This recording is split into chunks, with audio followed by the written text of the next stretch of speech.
ራስን የማክበር ጥበብ። ሰላም ጤና ይስጥልኝ። ዛሬም እንደተለመደው አንድ ጥያቄ ልጠይቃችሁ። ሰዎች እናንተን እንዲያከብሯችሁ ትፈልጋላችሁ? ሁሉም ሰው አዎ እንደሚል እርግጠኛ ነኝ። ግን ትልቁ ሚስጥር እዚህ ጋር ነው። ዓለም አንተን የምታይህ አንተ ራስህን በምታይበት መነጽር ነው። ብዙዎቻችን ለምን አይሰሙኝም፣ ለምን ይንቁኛል፣ ለምን በእኔ ህይወት ይወስናሉ ብለን እናማርራለን። ግን እውነታው ሰዎች እንዲያከብሩን ከመጠየቃችን በፊት እኛ ራሳችንን አክብረናል ወይ ነው። ራስን ማክበር ማለት ኩራት ወይም ትዕቢት ማለት አይደለም። ራስን ማክበር ማለት ለራስ የምትሰጠው ትክክለኛ ደረጃ ማለት ነው። ዛሬን በጓደኝነት በስራና በግል ህይወታችሁ ራስን የማክበር ትርጉምንና እንዴት እንደምንገነባው በተግባራዊ ምሳሌዎች እናያለን። ቪዲዮን እስከ መጨረሻው ከተከታተላችሁ ማንም ሰው በቀላሉ የማይደፍረው ጠንካራ ማንነት ይኖራቸዋል። 7ቱ የራስ ክብር መርሆች። አንደኛ፣ አይ የማለት አቋም ወይም the power of no። ራስን ማክበር የሚጀምረው ድንበር ወይም ገደብ በማበጀት ነው። አይ ማለት ለሌላው ሰው የምትሰጠው ክፋት ሳይሆን ለራስህ የምትሰጠው ክብር ነው። ለምሳሌ ጓደኞች በማይመች ሰዓት ወይም ካንተ መርህ ውጪ የሆነ ቦታ እንሂድ ሲሉ ተቀባይነት ላለማጣት ብለህ እሺ ካልክ ራስህን እያሳነስክ ነው። አይመቸኝም ወይም ይህንን ማድረግ አልፈልግም ብለህ በቆራጥነት ስትናገር ሰዎች ያከብሩሃል። ሁለተኛ፣ ለራስህ በምትሰጠው ቀጠሮ መታመን።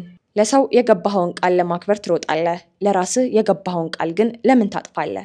ለምሳሌ ጠዋት 11 ሰዓት ተነስቼ ስፖርት እሰራለሁ ብለህ ለራስህ ነግረህ አላርሙ ግን ሲጮህ አጥፍተህ የምትተኛ ከሆነ ንዑሰ ህሊና ወይም ሰብኮንሽንስ ማይንድ ባንተ መተማመን ያቆማል። ለራስህ የገባኸውን ቃል ግን ስታከብር ማንነትህ በውስጥ ይገነባል። ሶስተኛ፣ የአካልና የአልባሳት አያያዝ ወይም ፕሬዘንቴሽን። ውስጣዊ ማንነት ዋነኛውና አስፈላጊው ቢሆንም ዓለም ግን መጀመሪያ የምታይ በውጫዊ ገጽታ ነው። ለምሳሌ ውድ ልብስ መግዛት ላይሆን ይችላል፣ ነገር ግን ንጹህና የተስተካከለ ልብስ መልበስ፣ ራስን መታጠብና ንጽህናን መጠበቅ እኔ ለራሴ ዋጋ ሰጠዋለሁ የሚል መልእክትን ለሰዎች ያስተላልፋል። ራሱን የማይጠብቅን ሰው ማንም አይጠብቀውም።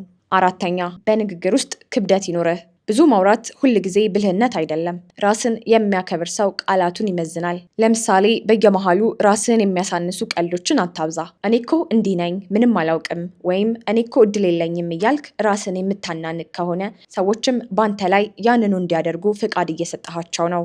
አምስተኛ፣ ከማይመጥኑ ቦታዎች ራስን ማግለል። ክብርህ በማይጠበቅበት ቦታ ላይ ተቀምጠህ ክብርን አትለምን።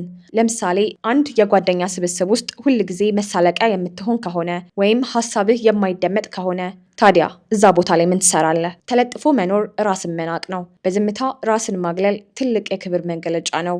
ስድስተኛ፣ ራስን ማሳደግና በእውቀት መገንባት።